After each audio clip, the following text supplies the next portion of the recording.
I always start with this slide because I want to show you the complexity of the autonomic nervous system and how it's involved on some of the basics functions of the human body, from cardiovascular control, skin responses, respiration, and GI tract function, as well as the bladder and the kidney function.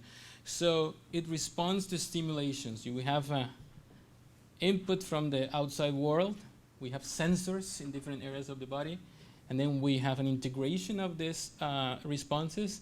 And eventually, we have an answer. We have a response to the integration. And then we have different target organs, right? So that that they have a specific function in the autonomic or automatic, that's what I call it, function of the human body.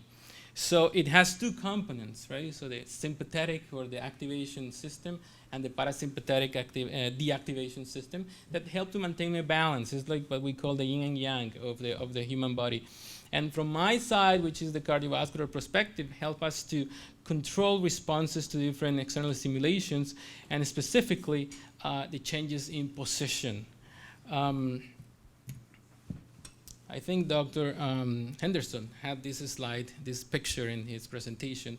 And basically it's to show you what happens when we stand up, right? So we have to face a force called gravity, and we're 60% water or fluids, and whenever we change position, we have a redistribution of the fluid going towards the legs and the lower part of the body.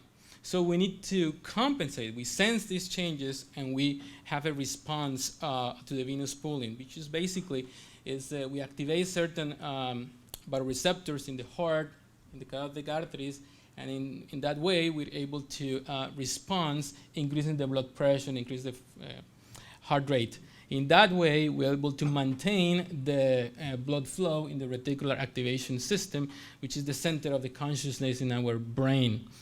And after we adapt, the first mechanisms are autonomic, and afterwards, you start having the kidneys to interact and maintain the blood pressure and the blood flow in the upper part of the body as we stand up for prolonged period of times. But the initial changes in blood pressure control and heart rate control when we stand up are related with autonomic control. Now, what happens if the system starts to fail, right? So we can develop what we call chronic orthostatic intolerance. And basically, chronic orthostatic intolerance is the feeling that some of the patients with EDS, they experience every day, associated with severe dizziness, fainting or syncopal attacks, and can lead to severe decondition and disability. Because imagine if you cannot stand up, right? So you're limited to activities, jobs, and other daily interactions. In general, chronic orthostatic intolerance can be caused for primary damage of the autonomic nervous system and secondary causes or secondary diseases that can affect the autonomic nervous system. And for diagnostic, require a detailed history and a specific review of system to identify potential causes, as well as let me see. It's probably the phone. So, so it helps us to identify the potential causes, and also with a focus at target physical examination. We have some diagnostic tools from the cardiovascular perspective, and those ones include, echocardiogram, basic ECG, Holter monitors, plus also the autonomic testing that include challenges of the autonomic nervous system. And one of the most common ones, or the accessible ones, is the tilt table test, which basically help us to understand how you respond when you stand up from the cardiovascular and autonomic perspective. And that's when patients come to my clinic. I usually start with a basic head-up tilt table test to assess the tolerance to standing, and identify potential, conditions that can trigger the symptoms. Now, in chronic orthostatic intolerance, we have different syndromes. We have syndromes of orthostatic hypotension, chronic orthostatic hypotension, that basically are related most likely with central damage of the autonomic nervous system or with peripheral neuropathies that can cause severe orthostatic hypotension. Whenever we stand up, blood pressure drop into really low levels. And we have another condition, which is the most commonly associated with EDS in this case, which is postural orthostatic tachycardia syndrome, which basically is an abnormal response of the heart rate to standing. I would call an enhanced response when you're standing, because certainly the heart rate is doing what it's supposed to do when you stand up, go up, right? So increase. But in patients with susceptibility to POTS, this response is extremely high. And that itself can lead to severe symptomatology. By definition, you have to diagnose, you can diagnose POTS in the office, right? So if you're a patient and you have a blood pressure cuff with you, right? So you can ask the patient to lay down for 5 minutes and ask him to stand up and measure the blood pressure and the heart rate at 1 minute and 5 minutes and make it clearly rough diagnosis of POTS. The criteria is increasing 30 beats per minute from supine to standing. That's a mistake there. And in teenagers and adolescents is more than 40 beats per minute because they have an enhanced sympathetic response that can lead to bias. Now, if the heart rate standing is more than 120, 130, you can make the diagnosis. I want to clarify that some of the patients with POTS and EDS, they have also what we call inappropriate sinus tachycardia, which is a reflex-mediated arrhythmia that, or autonomic-mediated arrhythmia that increase your baseline heart rate. So instead of having the 60 beats per minute, 70 beats per minute supine, patient they can have a supine heart rate of 120, 110. Of course, when they stand up, the heart rate increases. I want to clarify that this is not an intrinsic damage of the heart. So this is not an arrhythmia per se, because when we have an arrhythmia, we have a conduction, a wiring problem, right? So this is a more reflex related syndrome, right? So it's a response, enhanced response to something else. The pathophysiology is broad, even for POTS without EDS, right? So we can have distal sympathetic innervation. We can have chronic hypovolemia. Hypovolemia means that, being chronically dehydrated. We can have impairment in the renin-angiotensin system that controls vasoconstrictions in the kidney.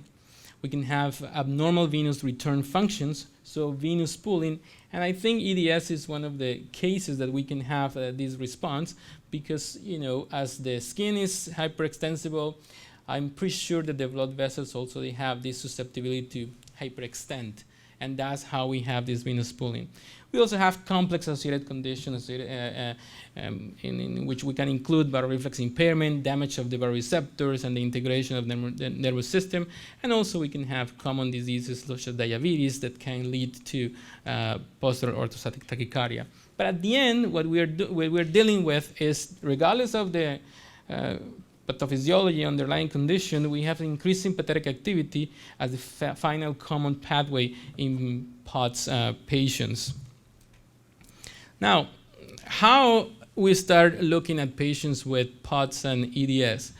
So during the last probably 3-4 years, right? So there have been few publications, right? So showing the association between EDS and POTS. Remember, we still have in the association phase. We haven't been able to objectively identify the problem, and we have different hypotheses that what can be the reason that this patient developed POTS.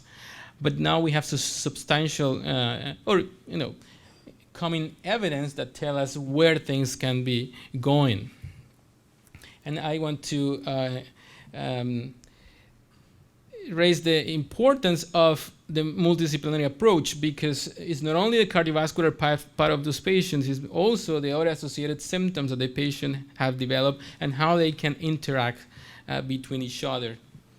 Now, in terms of dysautonomia and EDS, right, so by 2014, the Belgium group published some data looking at the association of dysautonomia in EDS. And dysautonomia it's a broad name because dysautonomia is an abnormal function of the autonomic nervous system. It's not autonomic neuropathy or complete damage of the autonomic nervous system. It's an abnormal reflex response that is happening in these patients. Besides the non-MSK symptoms, patients with EDS, they also have, they report chronic orthostatic intolerance. They report cardiac symptoms, palpitations, chest pain, which basically are atypical in nature and not cardiac related. And also they have generalized pains and extreme decondition. And decondition has been reported one of the factors that can trigger POTS in other populations. So we have a lot of extensive data from University of Texas showing us that patients with decondition, they can develop POTS because there are some dynamic changes in the stroke volume that can affect cardiac function and leading to the POTS presentation. And we do have rehabilitation for patients with POTS because usually they are deconditioned that has shown benefits in the improvement in quality of life and cardiac function. Dysautonomia in general can lead to poor prognosis, right? So and we have these 6 models such as diabetes and coronary artery disease. We know if you have the nervation in diabetes, you are more prone to get sudden cardiac death and eventually another cardiovascular diseases. When the group of Belgian group, the European group, did some studies in looking at series of cases, patients with EDS and different symptoms, non-MSK symptoms, they found that in patients with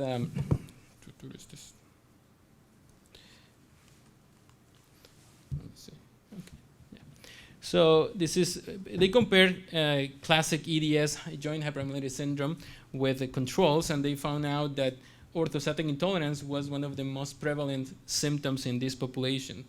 They also compared patients with joint hyperammonary plus classic EDS, and they found out that indeed the patients with classic EDS, they may have some symptoms, but it was not as severe as patients with joint hyperammonary. So particularly the population that we are interested now is in the joint hyperammonary that has most of the autonomics and cardiovascular symptoms. And also, if you can see, there is a big GI component in this population. And we still don't know if there is an interaction between these two systems, cardiovascular control and GI control. Now, what are the potential underlying mechanisms of dysautonomia in EDS, right?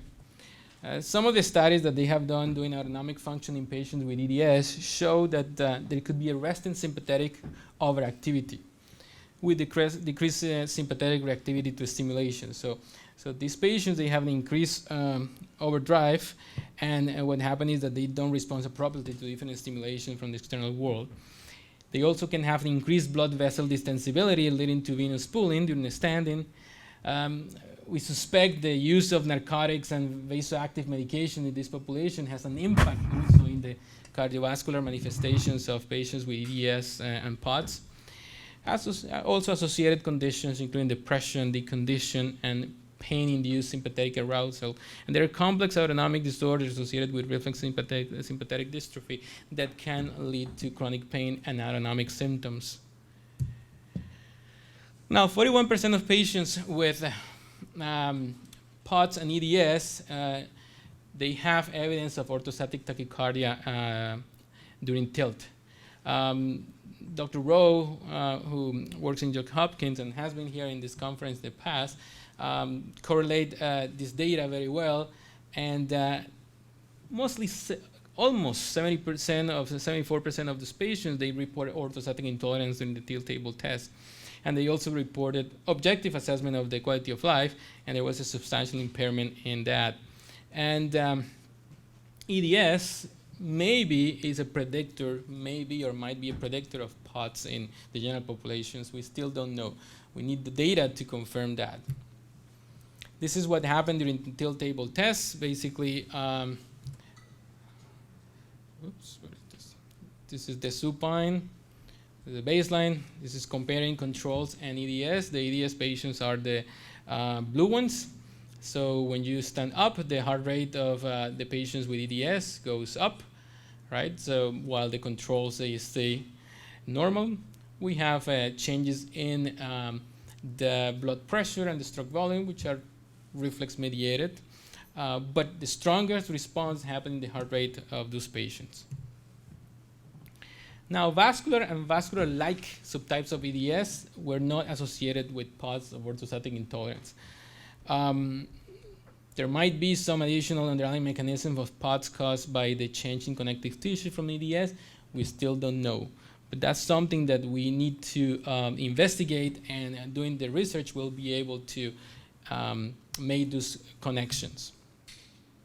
In our series of cases, right, so we did last year, in 2014, we published an abstract looking at autonomic function in POTS patients and EDS patients. We compare POTS patients with EDS and POTS patients without EDS, and we couldn't find any difference between these populations in terms of autonomic function.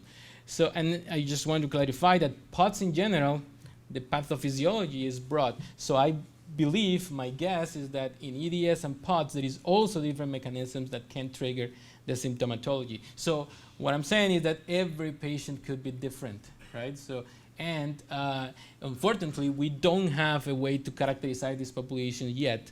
We're looking at that in the near future. What I'm doing now is treating patients with POTS and EDS like the other patients without EDS.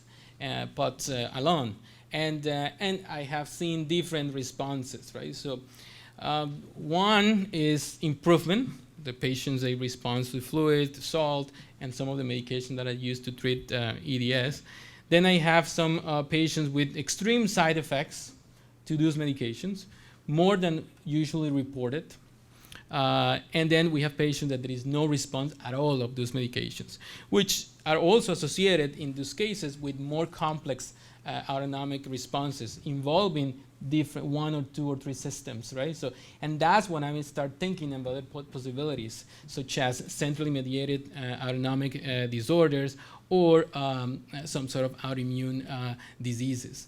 Now, overall, in terms of echoes and Holter monitors, we only have a small percentage of mitral valve prolapse, and mitral valve prolapse is I would say a benign, structural heart disease.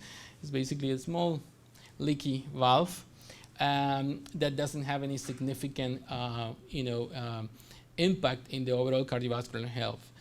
Of course, we all have risk factors. We have genes, we get older, some people have hypertension, diabetes. So patients with POTS and EDS, eventually they will develop cardiovascular disease if they have those risk factors from baseline. The treatment, as I said, the same. I use the same tools that I have for POTS alone, I use for POTS and EDS. And overall, in the POTS series of patients, we know that these patients, from the cardiovascular perspective, they have good prognosis. Of course, unless they have other cardiovascular risk factors. Now, what is the missing link, right? So, because what we have here is a challenge of how to. We have an association, but we don't have a cause effect, right? So, and recently there are new data showing potential pathophysiological mechanisms in this population. So just recently in Nature Genetics, there was a paper published in increased tryptase that can be associated with mast cell activation disorder. And currently we are working with Dr. Vadas and Dr. Poré, geneticist in Hamilton, that has expertise in cardiovascular disease, try to isolate genes involved in the release of increased release of histamine, the abnormal release of histamine that can lead to cutaneous flushing, allergies, and dysautonomia. That also can cause with functional gastrointestinal symptoms specifically, and also associated with chronic pain. So we have now a couple of patients that we're analyzing and determining if there is some sort of genetic markers that we can predict the clinical manifestations. This is the mechanisms of mast cell activation disorder, EDS and POTS. Basically, you increase release of histamine, you increase vasodilation, you have an increased sympathetic activity response because your receptor detect this abnormal vasodilation, and then you have increased release of norepinephrine and epinephrine that can lead to tachycardia that we see in POTS patients. Again, 3 times today we have mentioned about small fiber neuropathy. I think there is a role for this. In patients with POTS alone, we have a certain population that have these patients, they have some sort of a small fiber neuropathy. We leave it to more complex cases with more than one system or two autonomic systems involved to do biopsies. And basically what we're seeing is abnormalities in noradrenergic innervation in the small blood vessels in the muscles in the periphery, in the arms, legs, and other areas of the body. More sympathetic, more activation than the activation symptoms, impairment. We have also some association between orthostatic intolerance, chronic fatigue, and joint hypermobility syndrome. This is a study that was published in Rheumatology in April that showed fatigue evaluation in patients with EDS and comparison with tilt table test findings. Interestingly, the tilt table test significantly provoked more fatigue in patients with EDS than in control. So even if I can see that when I see my patients in the autonomic lab, right? So I have a population of patients that go to autonomic lab with syncope, which is fainting spell. That's a population that I study from the arrhythmia perspective. But there is also a population from patients with POTS and EDS and all these chronic conditions. And I can see that the patients with POTS and EDS, they report more symptoms of fatigue after the stress of the challenge of the orthostatic stress. Fatigue in daily life correlate with the changes in hemodynamics during the tilt table test of those patients. So fatigue could be a factor that is enhancing the responses from the autonomic perspective in this population. So rehab is something that we need to focus on also in patients with EDS and POTS.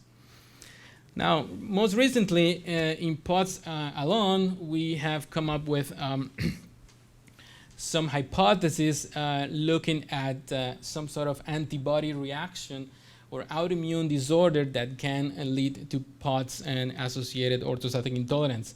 And it's basically related with blocking the activation of the alpha-adrenergic receptors in the blood vessels. Basically, we have impairment in vasoconstriction, and that's how you get the venous pooling and then the activation of the heart response.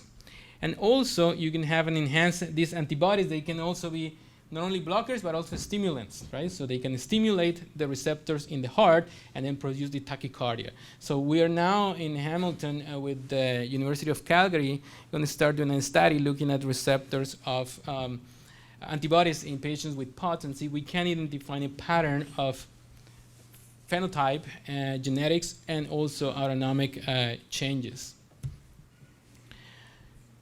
Now, we target therapy in those cases when we suspect autoimmune disorders with propranolol and midodrine. Usually, there is a dramatic event that happens to the patients that develop autonomic disorders. They have an infection, severe infection, sepsis. They have a trauma, an accident. They have a psychological problem. They have something that changed the dynamics, and then potentially there's going to be an autoimmune expression of these antibodies that can lead to the autonomic disorder. What are the challenges that we have in cardiovascular function and patients with EDS and POTS, right? So we don't have any evidence at this point, right? So we have a series of cases, but we don't have any RCTs. We haven't even described the actual disease and characterized patients with EDS, right? So we need a centralized coordination care center, which we are in the process of developing now in Ontario for the first time. We have to involve the primary care physicians. Remember, we are consultants. The subspecialists that deal with POTS and EDS, we give opinions, right? So, but because we have limited resources, we need the involvement of the primary care physicians in the care of the patient. And that only comes with education, right? So the family physician has to be interested, and try to advocate for the patient. And now that we know that the prevalence is actually higher than what we thought, I think there is an opportunity to the family physicians and the primary care providers to be engaged in these initiatives. We are dealing with waiting times, right? So we are dealing with limited resources. From the Autonomic perspective, the only center that we have is in Hamilton.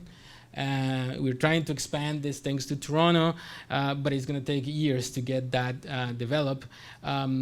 We need to develop a patient registry, which I think is the clinic will be able to help us to understand and describe better the disease and identify those patterns and those specific phenotypes of patients, and eventually the gene, identify the genes associated with these specific conditions. Finally, one of the initiatives with the Cardiac Arrhythmia Network with CANET is patient engagement, right? So, and this is initiative that comes from CHR, the Canadian Institute of Health Research, who is the major funding agency in Canada to involve, to support research across the board in health in healthcare. So CHR started this initiative of how to use the patient experience as a part of the research. We have been in our office always behind, the desk, right? So, and we haven't been able to understand what happened in the other side, right? So, and for me, as a physician that is interested in this topic, I see the frustration for the patients when they come to the clinic, and I see the struggle, right? So I see the associated conditions, depression, post-traumatic stress disorder, and so on, right? So, and we have not listened what the patient is trying to tell us, right? So with one of the ideas of the patient engagement initiative is to involve more actively the patient in healthcare decisions and education. Because the more you know, the better you're able to, fight your disease or your condition. We do know that this is a chronic disease. We do know this is a congenital disorder. There is no cure for that, right? So what we do have to do is make sure the patient understand and tell us what are their needs and how we can fulfill those needs.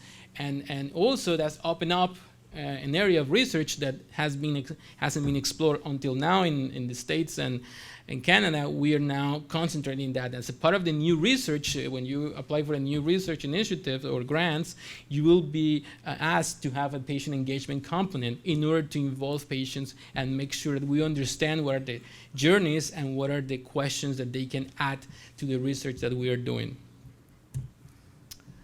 So that's it. So any questions?